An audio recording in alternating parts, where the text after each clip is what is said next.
Happy Monday, everybody. Hope you had a great weekend, and thanks for checking in with us here to start another awesome work week. Let's make it productive, but let's make a goal to make somebody's day this week. We can do that, and we're going to start it off in a great way with a fun trip report. We're headed up to Canada near Toronto with listener Julius today. And we're going to hear his trip report from back in May, where they checked off a bucket list item. They stayed at the Polynesian. It was his wife and himself and his 6-year-old son. And they went to all the theme parks and used GD Plus to see just about everything. They had some great meals. They'd never been to Casey's. They also went to Space 220. We hear about Kona. We just hear about great times in the parks, dining, meeting characters, and why sneaking off to the parks after your son falls asleep back at the Polynesian is just like being a kid in a candy store, and why character interactions are so special when you have a young son. So today's show, so much fun. Let's take a virtual trip to Walt Disney World right now. Don't forget, our show always brought to you by the Magic for Less Travel. Our agents are standing by right now to help you plan a great Walt Disney World, Disneyland, Disney Cruise Line, or Adventures by Disney trip for no additional cost to you. Our services are absolutely free. So just swing by the website today over at themagicforless.com. Please also use our Amazon affiliate link when you shop online. That one extra click really does help us out. It's just one quick click that takes less than 2 or 3 seconds. You can bookmark it and use it as often as you can. We really appreciate it. beourguestpodcast.com/Amazon. And our Patreon supporters keep us going. You guys are the best. So thank you very much to our Patreon supporters. You can become one this week as well. Just $5 a month, less than a Starbucks coffee. And you're with us all month long. And you'll get that bonus show every week. It's called Mike in the Midwest. We'd sure love to have you in that Patreon family. So come on over, patreon.com/BeOurGuestPodcast. Ready to take a trip to the world? You found the Be Our Guest Walt Disney World Trip Planning Podcast. This is where your memories come front and center on our podcast stage.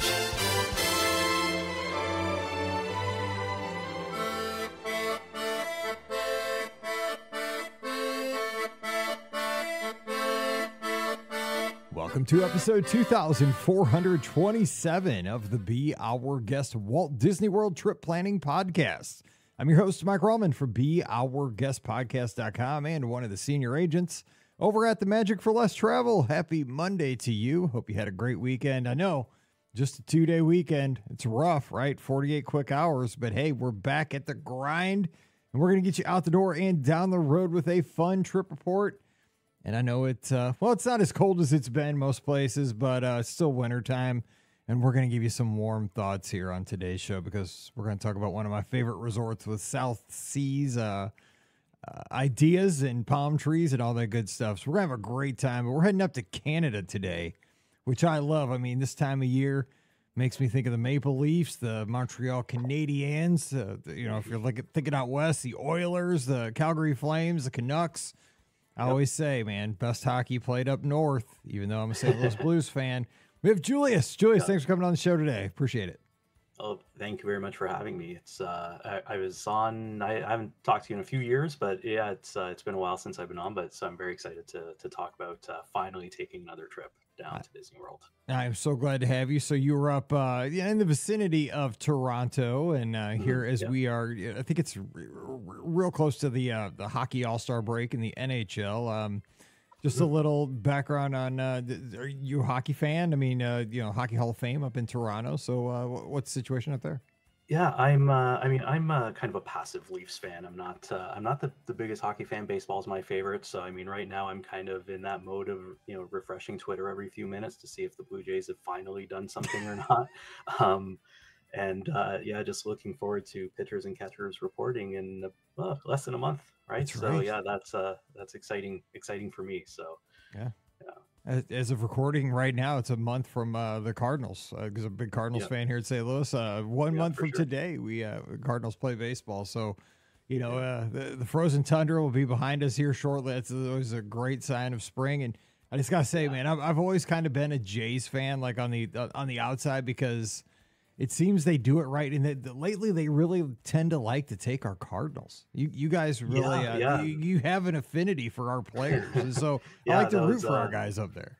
Yeah, it was a lot of trades last year. I think it was 3 trades between them last year, and even going back a few years before that, like Randall Grichuk Yeah, too, and Colby Rasmus a few yeah. years before that as well. So yeah, no, they're definitely match up quite a bit on trades. I would have liked to have seen them re-sign Jordan Hicks, but he wanted to be a starter, right? So he went elsewhere. But Yeah, I know. He's not a starter. I mean, I love it. The yeah, guy wants to be a starter. Like, he is committed to that. He's been, I know I said yeah, in Sports Open Line, but I'm just saying, he's committed to being a starter. The dude can throw 107 miles an hour. Just throw it for a couple innings, dude. Just yeah, be who you are. You can throw the ball through a brick wall.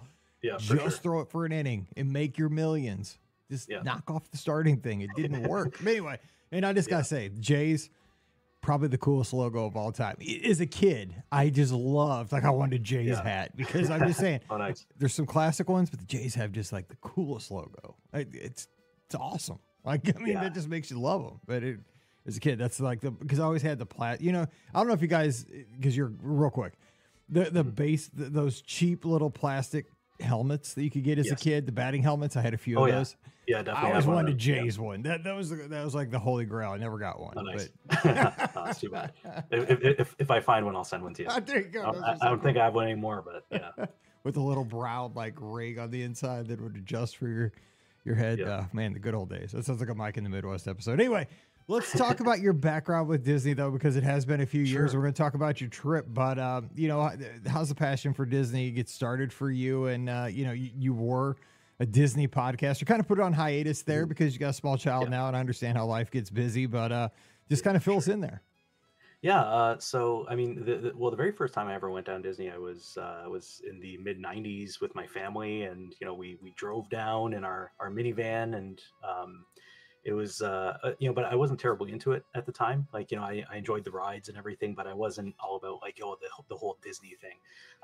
For me, it really kind of kicked off as an adult. My wife and I went for our honeymoon in 2011, not to Disney World, but to Universal Studios, to Wizarding World of Harry Potter, because we're both big Harry Potter fans. We met while we were working in a bookstore as well, and but then we decided, hey, like, you know, next year, why don't we do both Universal and Disney?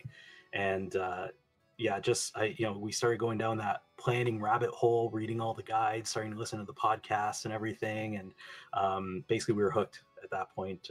You know, we went down in 2012, and then we started going every year since until 2015, and then we kind of put that on hiatus for a bit when my son was born, and you know, but I've been, you know, kind of in that, you know, living Disney every day kind of thing since then, whether it's listening to podcasts or reading books, watching YouTube videos of a lot of the vloggers down in the parks on a daily basis. I've got, you know, Disney Legos and all that kind of thing. So yeah, definitely like, you know, really into it kind of on a daily basis. So let me ask this, always kind of, I think, a hard question to answer, but I like to ask it because this is just one of those curiosities for me. When I love talking to people about the fandom. If you had to describe what it is that keeps you engaged with something like Walt Disney World, like the parks. For me, I mean, just for example, for me, it's the logisticals. It's the logistics of a place like Walt Disney World. that it's 24/7, 365. They have their own buses. They have their own roads. Everything's manicured perfectly. Just how this place carries on, you know, it never stops. Like, that is what, you know, really blows me away, and just, it's so deep, you know, there's so much to it. But what is it for you? Because I think it's a different thing for everybody. So what is it that kind of drives your fascination for everything? I think that a huge part of it is just the attention to detail overall. It's the I love the fact that everything has a backstory.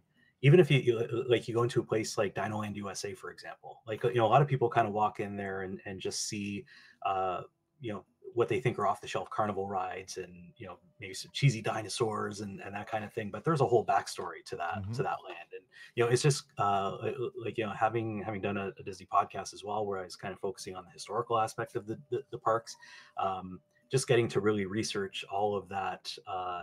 All those backstories, and find out just the sheer attention to detail that gets paid to everything that goes on there, is you know, it's just one of those things that's just kind of hooked me in, you know, and also just the like, you know, when you're going into like an attraction like Pirates of the Caribbean and seeing all of the, however many dozens of animatronics they've got in there, and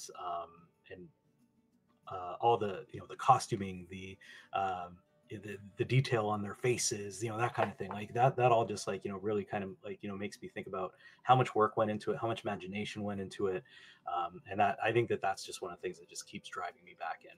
That's that is so true. I mean, because you cannot, in most places, a hot dog stand is a hot dog stand, right? I mean, Exactly. it is what it is. But at Walt Disney World, there's a story behind the hot dog stand, right? I mean, there's a whole for like, sure. this is why it looks like this way, So let me ask you this, just an aside before we get into the trip. Have you ever made the trek out west to Disneyland yet? Not yet, not yet. Oh my gosh. We were kind of debating it this time around. For my son's first trip, whether we were going to go west or just go down to Florida.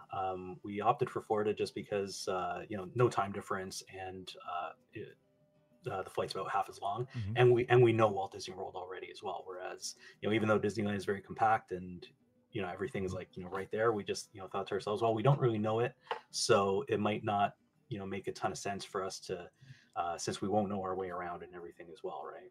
From everything you said, though, I mean, because with the attention to detail, I'm just telling, because I mean, I'm still new to Disneyland, but I mean, just the layers of everything out there, it just below, because I mean, Walt Disney World is exactly like you said, there's so much detail and everything, but Disneyland was like that, just just a little bit deeper even. I don't know, because of the longer history, right? And you hear all the stories, so I was just thinking of you, like, because I just got back from there, that you would appreciate it so much. Like, you would just be like, I definitely you would would. go so slow through the parks. You'd be like, I can't. You'd be stuck on Main Street for like 5 hours. Like, you would never, you'd never make it to the partner statue. It's wild. Oh, for sure. It's amazing. All right, so let's talk about your trip, though. So tell us when the trip took place and how it all came together, and then we'll kind of talk about the details of it. Yeah, for sure. Yeah, we went down this past May, middle of May, 2023, and the way it kind of started actually was even like going back to 2019, because we had a trip planned for 2019. I think it was like end of August, early September, which is time of year that we've gone down a couple times before. So we knew that it's hurricane season, but it's also obviously like a cheaper time of year to go and less busy and everything. But then Hurricane Dorian was kind of supposed or predicted to make a direct hit on Orlando, so we canceled basically a couple days before we were supposed to head down. And then we thought, well, we'll go in the spring. Then COVID happened, so we had to delay a few years. But yeah, this year we finally decided to pull the trigger on it. Disney finally started to release some post-pandemic promos and discounts and that kind of thing. So we just decided this was the year to try to make it down. So when you guys plan the trip, and it finally starts to, the time's right. It's, post pandemic, everything looks like it's, this is go time finally. It's long delayed. How do you guys plan? I mean, do you talk with your wife and decide like, okay, we're going to like deciding on a hotel and deciding on, again, locking in the dates, within the time period you're thinking about going, like, what's your planning like and what kind of tools do you tend to go to? Yeah, a big thing for us is trying to get down there at a time of year where it's not going to be as busy. Also, just trying to kind of keep an eye on the weather and see, like what's a good time of year to go in terms of weather and everything.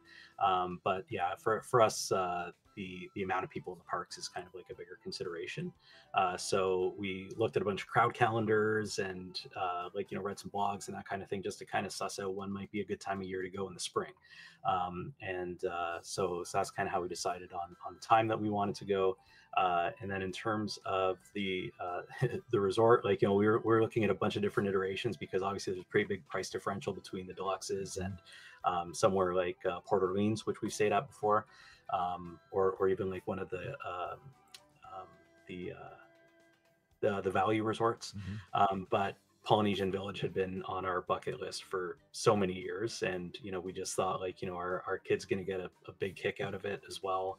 And so we thought for first time going down there, let's do it. Let's do the bucket list item. And they also just had things like the pull down, or the pull out bed, and just kind of some better amenities and that kind of thing too, that we thought would be helpful. Now, how old was your son on this trip? Just so we got 6. Okay, 6. Yeah, perfect age. Oh yeah, absolutely. We worked. So You guys, I mean, I think everybody tuned in today. You know, I mean, a lot of folks probably listening at Polynesian, they've probably done it. You know, that's one of the few resorts like that one in the Contemporary. I've never stayed there. But I mean, how many times have I eaten at Kona or Captain Cook's, you know, or just passed through, you know, like had an outdoor Dole Whip, you know, out by the pool or something. You know, everybody has to go there and hang out, but everybody that's passed through always wants to stay at the Poly because you see it in all the promos, and it's just, I mean, it's just quintessential Disney. And it's definitely, you mentioned bucket list items. So let's have a quick review of what you thought. Did it meet? I think a lot of us just, I'm kind of worried, right? Because, you know, I'm 50 years old now. Like, I'm old, and like I've had this expectation as long as I've been in the Disney fandom. And I'm, you know, I get scared when I have, you know, something that I've looked forward to this long that it just, at this point, I worry that it wouldn't meet my expectations because I've wanted to do this so long. So I hope it did for you guys. I don't know. How was it for you? Oh, it definitely met our expectations. And I think the part of it too is because we, like, you know, we weren't at one of the, you know, kind of further out houses. We were at Rarotonga, which is like not even like a stone's throw away from the main building. Like, you could like roll a stone and hit the main building, right? It was, you know, right there, which was just perfect in terms of like, you know, logistics, getting to the monorail, you know, getting in to, you know, Captain Cook's to grab breakfast and that kind of thing. It just kind of hit all the marks on that. The resort itself is just, I mean, like, you know, so beautiful. Like, you know, you want to spend time there as well. Like, you know, we've stayed in Value before. We've stayed at All-Star for a couple nights, and, you know, it was kind of one of those things where, you know, we weren't necessarily like itching to get back to the hotel, you know, but with you know, with the Poly, we were like, you know, it's great to, you know, come back and spend some time, get in the pools, and, just enjoy the resort as a whole. So yeah, definitely met our expectations for sure. Because I mean, I have hung out there a little bit because friends have stayed there. I know, you know, we played poolside games there one 4th of July because you know the Foresters were staying there. They had some other friends staying there, and we played a little Scrabble, I forget, we were playing Yahtzee poolside at the Polynesian. That pool, just watching everybody, you know, going down the slides and just having a good old time. I mean, it's just such a great atmosphere. You know, for sure. Just and we had a rule that if you got a Yahtzee, you had to immediately do just a plank into the pool. I mean, we weren't really swimming in the pool, but that was the rule. If you got a Yahtzee, you had to go directly into the pool. And we have a videotape of that somewhere. So lots of fun. But okay, so that was good. Now, let's talk about the touring of the parks. So you guys were there when the crowds were lower and hopefully nice weather. So you had all these good considerations. I hope that kind of all played out. So how was touring during this time? It was very interesting. So first of all, weather-wise, not a drop of rain, which is so rare for Florida. The entire like 6 days that we were there, not a drop of rain. It was hot, sunny the whole time, which was great in terms of touring. You know, sometimes it was a bit, too hot, especially like, when you're toting a 6-year-old around and, you know, they're getting tired and everything, and, you know, they just want to go. But yeah, touring was, I mean, like, you know, it's funny because my son's got an early bedtime. He's just one of those kids that goes to sleep early. And that didn't change at the parks either. He just like, he didn't want to come back to the resort to have a rest in the middle of the day. He wanted to just keep going.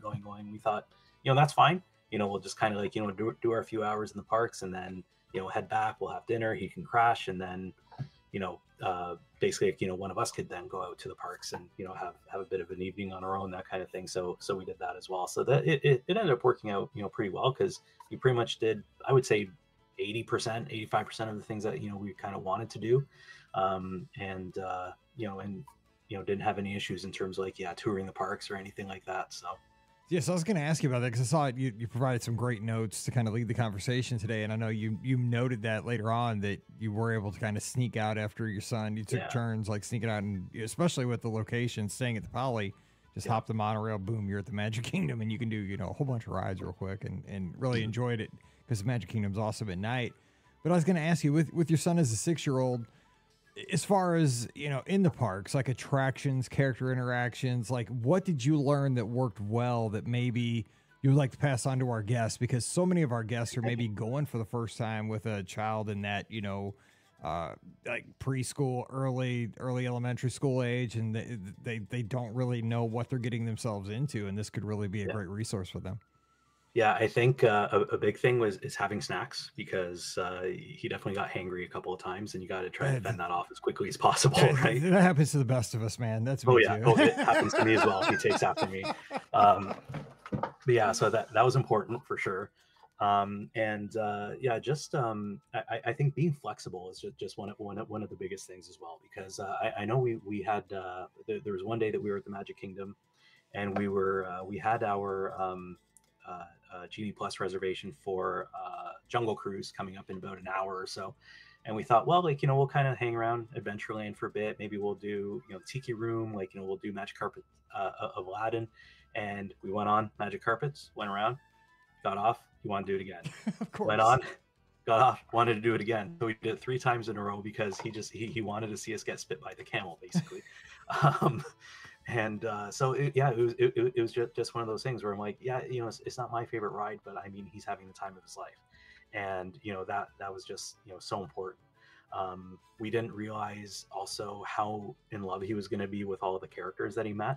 So then it became like, where we thought maybe we're going to do like 1 character greet a day or something like that, turned into doing 3 or 4. And, just having that flexibility was really important, because that was basically his favorite thing to do. One thing that I wasn't planning on was the fact that he just didn't want to do any shows.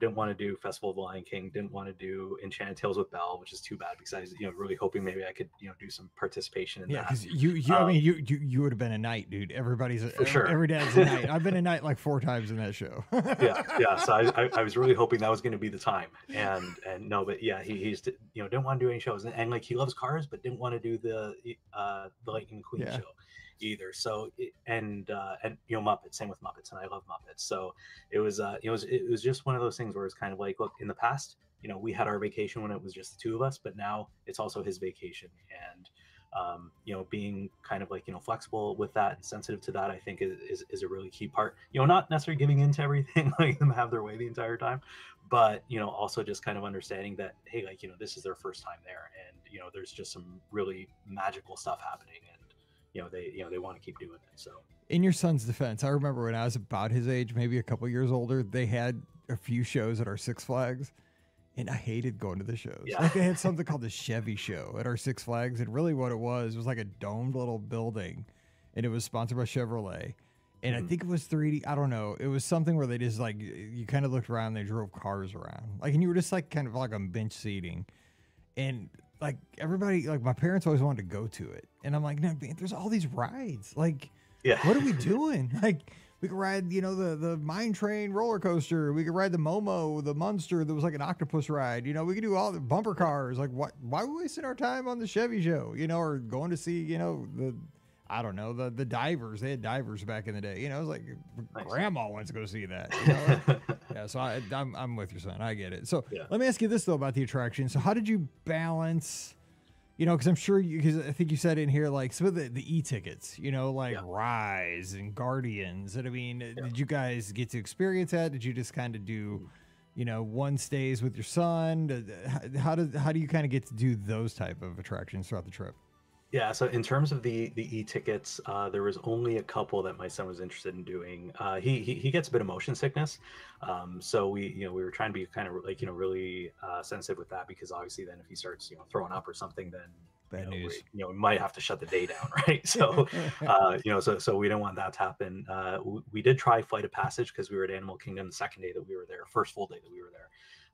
And he enjoyed it, but he said, my tummy bothered me a little bit sometimes, and so we were kind of tried to be sensitive to that. So there was a lot of times where like my wife and I would switch off. When she went to do Tron, I was on Buzz Lightyear with him, and then then she did People Mover with him while I went on Tron, and that kind of thing. So we managed to get all of the e-tickets done that we wanted to do, except I wasn't able to ride Ratatouille, but that was it. So it ended up working out pretty well in that regard. You said Rise, best attraction you've ever yes. done. I'm with you, because it's so multidimensional, right? I mean, it's like you're in this section. Okay, well, it's continuing on with we're going to kind of pause here and have like a story with, you know, a live character interaction. Okay, now we're back on something that's almost like a ride. Now we're in a totally different type of an experience. And it's, it's you know, now that we've had it for a few years, I think people are starting to take it for granted a little bit. But, you know, that first couple of times you get to experience it, it's just like, wow, this is something I've never seen before.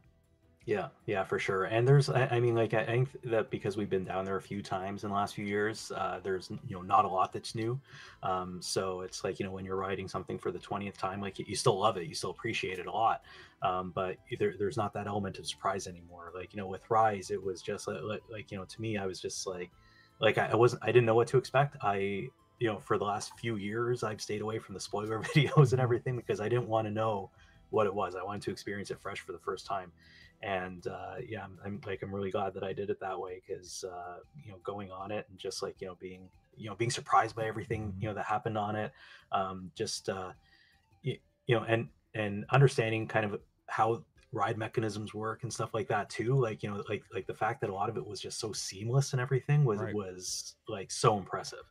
I'm glad that we got to do it though, because it was the ride was down for about 3.5 hours that day.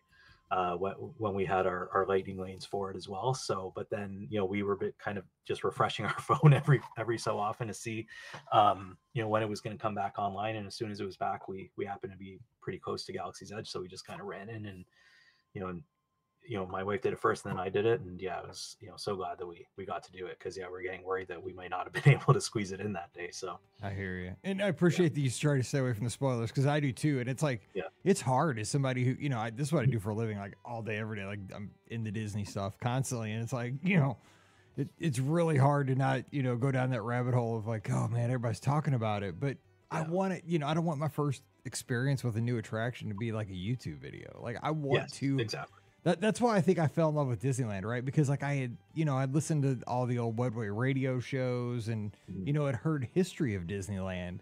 But for the most part, I did kind of stay away from, like, I'd never seen an Alice in Wonderland ride through or anything like that. And so as wacky as that ride is, like it was all new. And, you know, I did Toad way back when I was in 5th grade at World one times, but so that was long gone. But, you know, you get all these new experiences and you don't know what to expect, and that you only get that once, you know, so you don't want to have it on YouTube. So I like that about you. Now you mentioned one thing, kind of follow up here, so you guys were using Genie Plus and so what's your review of that? I mean, because you had been times before that with Fast Pass Plus. I mean, how would you rate that?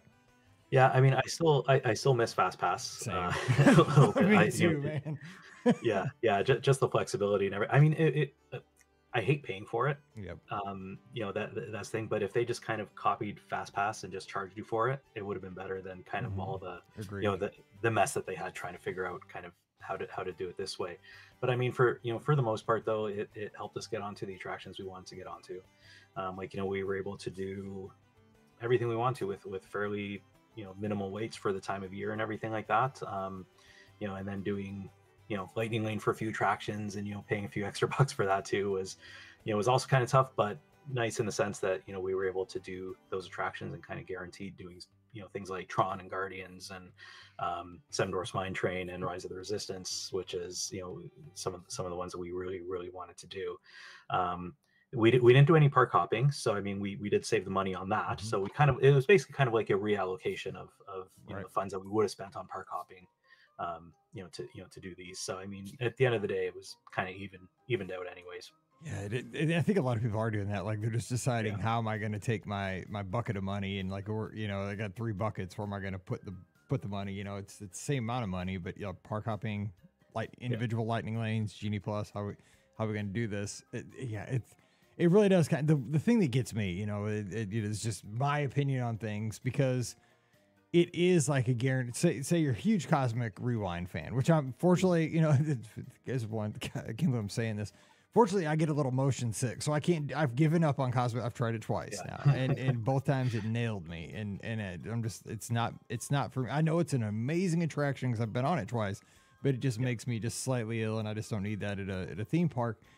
But the thing is, I just don't want to pay. Like I've paid an admission cost that's pretty high to get into that theme park, And it just gets me that I have to pay additional to do an attraction that is inside that theme park that I paid to get into that day. However, it is a guarantee that I'm going to get to ride that day. You know what I'm saying? But it's just like, if you'd have told me that 10 years ago, I said, you're crazy. You know what I'm saying? Like, it's just one of those things that logically, I know the world's changed in the last decade, but when I look back on things, you know, I think that's the thing, is you just got to have a different mindset, right? You can't look back some days. I think it's kind of what you're saying too.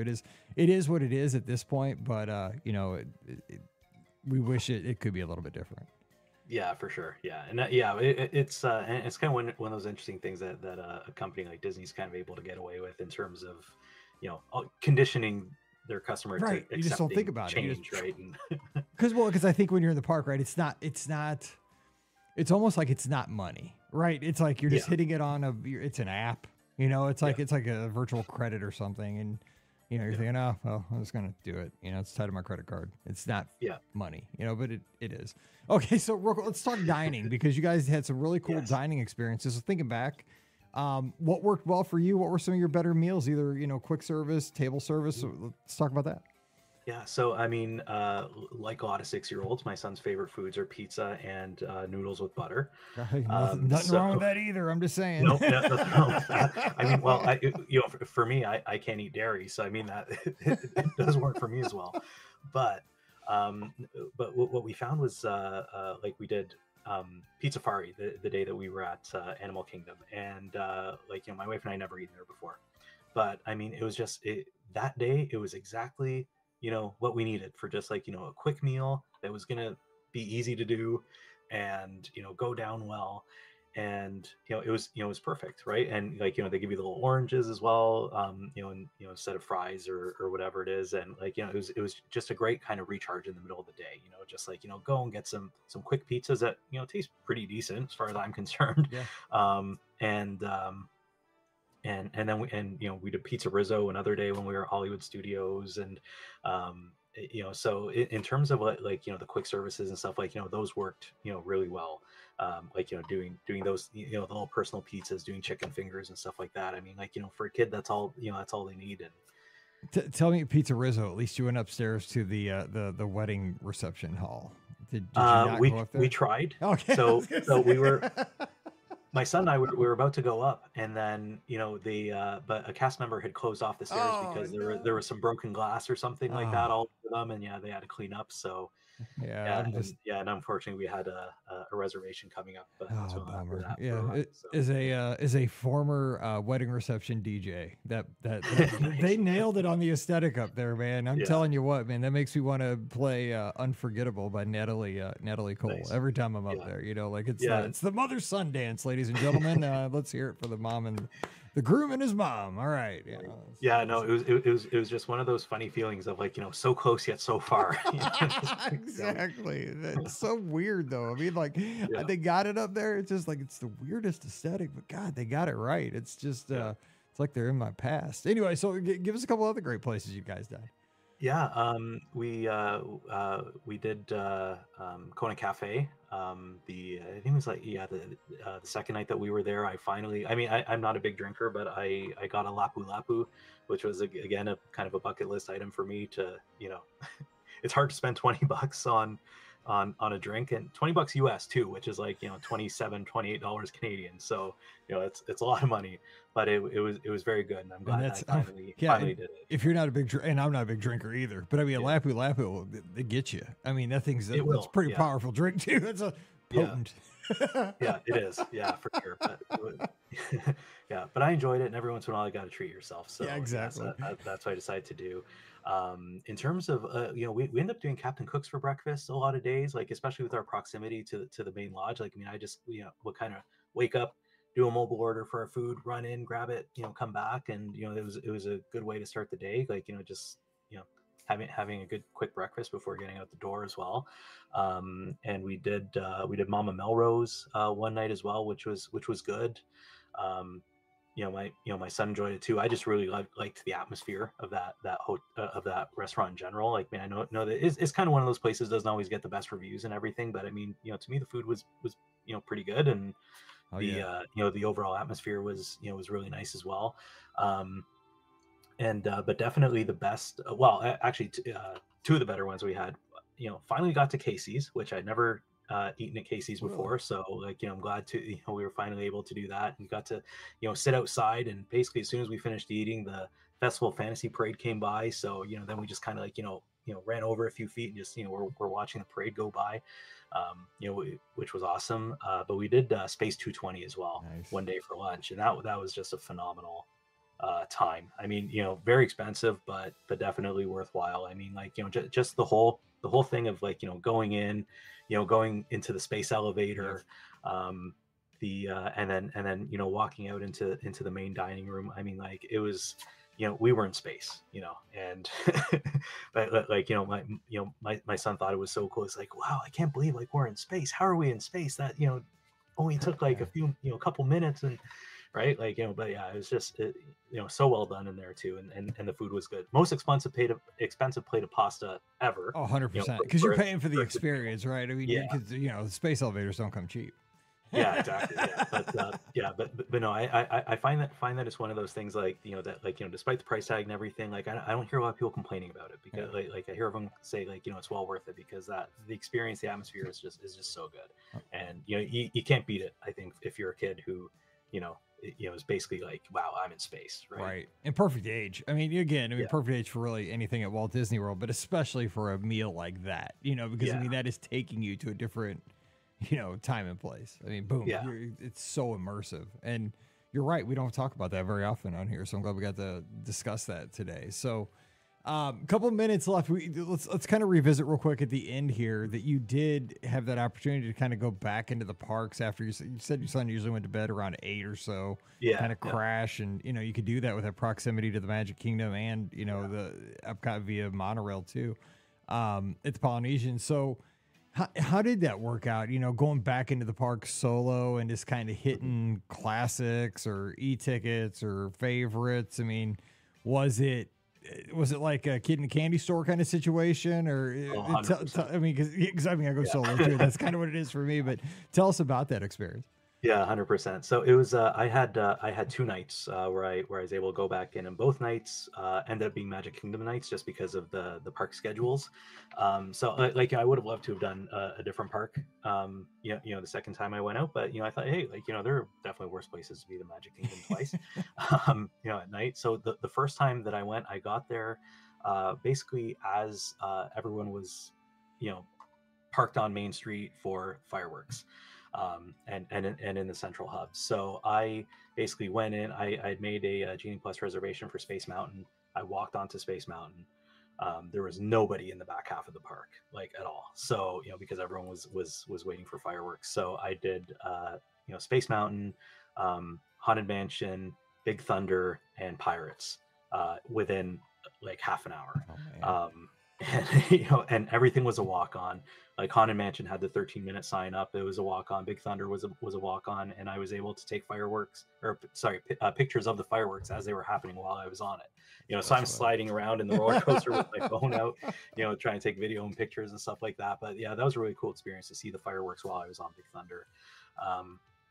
And but I think that the coolest of the four was Pirates. I was on a boat by myself. Oh man, see, I've heard of people, I've been there like late, early. I never had that. That's so cool. Yeah. I guess trying during fireworks is, and it was funny because like I got off the attraction, and I mean I loved it because I was able to just kind of like I was looking around the whole time, because then no one's thinking I'm a weirdo or anything like that, like looking all over the place. But yeah, like it was just like that great thing for me where I was able to just kind of like take in everything that I wanted to take in, right? Because there was nobody to bother around me. And when I got off, the cast member was like, so is it weird being like like seeing all the animatronics and everything like that when you're by yourself? I can see how some people might be creeped out by it. I could totally see that. It would be slightly eerie. Yeah. But no, I really enjoyed it. It was a great experience. And then the second night that did Magic Kingdom, there was extra magic hours for deluxe hotel guests that night. But some of the shows and stuff still ended at 9:00. So basically when I got in, I went to Carousel of Progress because it's one of my favorites. And I'm like, I have to do that this trip. I know my son won't sit through it, so I've got to do it on my own. Now, And see, yeah, now, it just okay, sat. I was sticking up for your son, but we got to get him on the Carousel of Progress thing. I mean, Yeah, just for the music. I mean, he's got to sing the song. Like Oh, for or sure. he can. Okay, I'll give him with the Lion King. Like, I mean, I love that show. That show's awesome over at Animal Kingdom, but I'll cut him some slack there. It's kind of long and it's Yeah. like a musical. But Carousel of Progress, man, we'll have to talk. He's got to get into that. Yeah, he definitely has to. Yeah. When he's a bit older, I think he'll appreciate it more. But yeah, no, I got to sit front row center for that, and took a bunch of pictures and stuff like that as well. Just like some of the details, because I love looking around, during the scene at all the details and everything that are going on there. It's a lot of fun. And then had a short wait for Seven Dwarfs Mine Train as well before I headed back. To the hotel, as well, because I figured, hey, like, not a lot of opportunities to ride that with a short wait. So, never. I mean, yeah, I had one. It was at the media event before they opened it. That was the last time nice. I had a short wait for Seven Dwarfs Mine Train. I got to ride it with a kid from Good Luck Charlie. That was wow. great. I know, Gabe. That was that's my claim to fame. Gabe and Grumpy Cat were there because everybody was around this cat, and I had no idea who it was. So I turned to Pam Forrester. I said, "Why is everybody around that big ugly cat?" And she's like, "You don't know who that is? That's Grumpy Cat." I'm like, "Who is Grumpy Cat?" She's like, "It's a meme." I'm so dumb because it's like in 2014. I'm like, "What's a meme?" She's like, "You're so dumb." And she's like, "Just look him up on the internet." And I was like, "Okay." Yeah. And she's like, "That cat's worth like $5 million." So I'm like, crazy. "Shut up. What's wrong with me? Like, why don't I have an ugly cat that's worth $5 million that's being carried around and fed caviar or something?" Yeah, anyway. I've got to get mine to pull his weight a little bit. Seriously. I'm telling you, Ricky's sitting on this dog. You might have seen her pop up on the video every once in a while. Mm-hmm. It's ugly as sin. But I mean, it's so ugly, she should make it a meme. It's got like this underbite. She could be a millionaire. I keep telling her this, but everybody can hear it now. So there you go on the podcast. There you go. It's worth a try. This dog, he's so ugly, he's cute. Anyway, so as we wrap, so give us one last memory from this trip. Was there like a moment that sticks out from this trip? Because I think every trip kind of has like like a seminal moment that sticks with you. So is there one from this trip? Yeah, we all the character interactions that we had were just so great. And at first we weren't sure if my son was going to be afraid of them or if he was just going to be have like some trepidation about meeting them and everything. But he just ended up loving them so much. That we ended up doing a ton of them, but Minnie Mouse in particular he fell in love with. And there was a night where we were at the resort, and we were in the I forget if it was boutique or if it was the other shop, and he saw like a mini plush, and he just like kind of came up to us like I really want to take Minnie home. I go like how come? It's like because she's so beautiful and I love her. And we're just like especially with boys, like those things aren't going to last, I think for too long. So it's just kind of one of those moments that we definitely treasure quite a bit, just like how he interacted with all the characters and how much he loved them and everything. And we got PhotoPass, which was amazing because like we didn't have to worry about doing those pictures and like worrying who had the camera, who was doing this or that. Everything was kind of taken care of. And that just really, I think, like helped quite a bit as well, just to capture all those memories. So absolutely. And when he goes away to college and you find that Minnie Mouse, you'll be like a bawling blubber of dad. I'm just saying, just be ready. Yeah, I'm sure. Now that you have PhotoPass and Memory Maker, you got to have a picture of you solo on that boat on Pirates. Right? I do, absolutely. I was gonna say, you put that thing on in a frame. Yeah, yeah. It's my Facebook profile. Okay, good. I was gonna say because that's epic. Now that I know that you have PhotoPass, because you got a picture of that. I was gonna ask. I was like, I probably didn't have PhotoPass, but now that I know you did, I'm like, oh, you got photographic evidence of you in the boat on Pirates by yourself. Yeah, I do. I love it.